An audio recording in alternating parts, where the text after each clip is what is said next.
shapes the future of U.S. elections? The census tells us lots of things.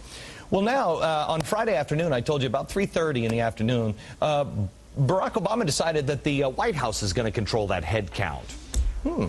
What's the big deal? Well, if it sounds wrong to you, you're not alone. I'm with you. With me now is Republican Utah Congressman Jason Chaffetz. He is a guy who his state lost out on a 4th House seat after the 2000 census came out.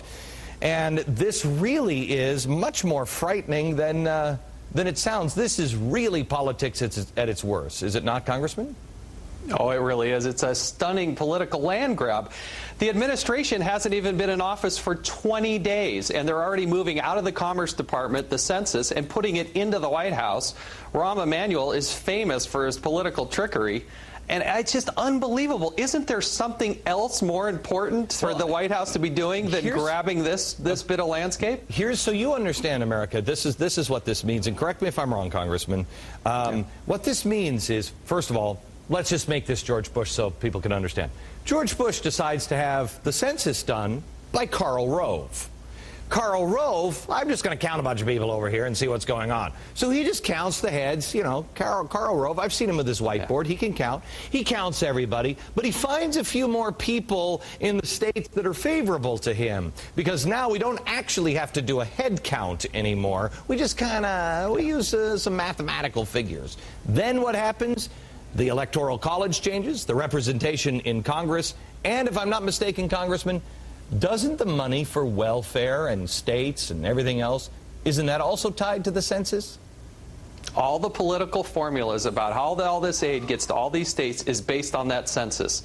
And it's very telling that less than 20 days into the administration, they grabbed this thing and put it right in the chief political officer's hands in Rahm Emanuel. It's just fundamentally wrong. It should be independent, and it should be in the Commerce Department, as it has been throughout the course of time. And you're right. If the Republicans had done this, I guarantee there'd be outrage. And I'd like to think I'd be upset about that, too. But we've got Senator Gregg, who's now hopefully going to be confirmed, be the Secretary of Commerce, and we ought to employ the trust in him, just like we did when the Bush administration put Norm Mineta into transportation. You know what, Congressman? It's just about counting.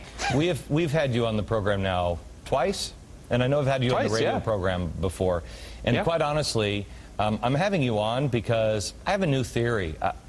I don't think I'm going to take any more of the apples from the barrel. I'm going to start picking them from the tree. I'm going to start listening to the freshman class, because you guys, hopefully, you haven't been corrupted yet. But what is it like to be sitting there as a freshman and seeing these master game players while the world is on fire?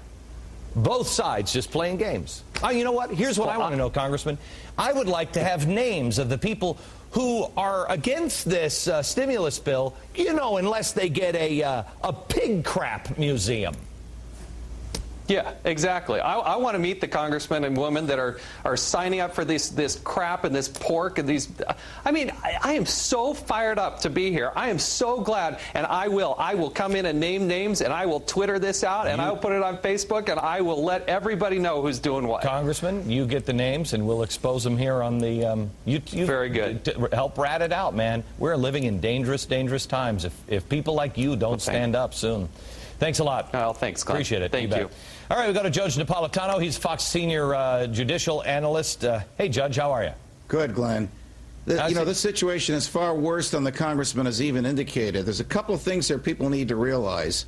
And one is, when the Commerce Department does something, it has to publish its rules, publish its regulations, and the Congress can accept or reject those rules or regulations.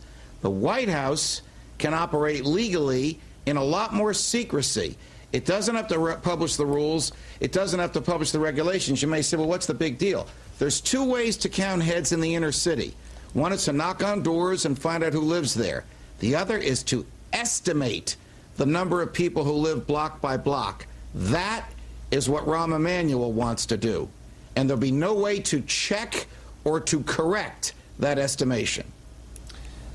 Judge, you know what? tell me who's going to be the first to pick up pitchforks. Is it going to be those people that lost their 401k? I just made this note before I went on the air. They lost the 401k and their pensions and their homes and their jobs. The little guy, the entrepreneur that was just trying to do the right thing, but now is being crushed by giant government corporations.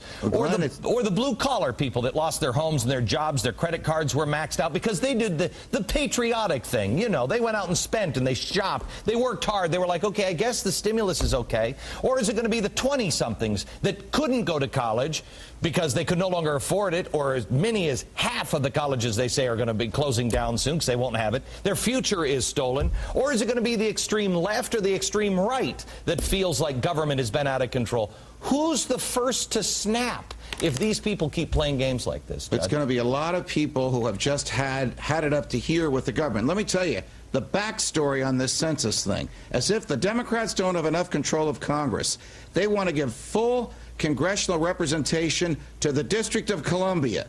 They want to give it a representative in Congress, and they want to give it 2 senators. And in order to do that, they're going to give Congressman Chaffetz his additional congressional seat in Utah. The Republicans will be happy they have that additional seat, but the Trojan horse will be in the Congress. Wait a minute. In what part of the Constitution does somebody get 2 senators and you're not a state? Glenn, the Constitution says only states shall send representatives, but this Congress is going to pass legislation that declares the District of Columbia, quote, the functional equivalent of a state. Unbelievable. Okay, imagine somebody blew up a bomb, killing 17 Americans, and now that person could walk free even though we know who it is and we know he was involved. How could it happen? Next. One of the factors impacting energy prices is growing global demand. And one way to put downward pressure on prices is to make more supply available.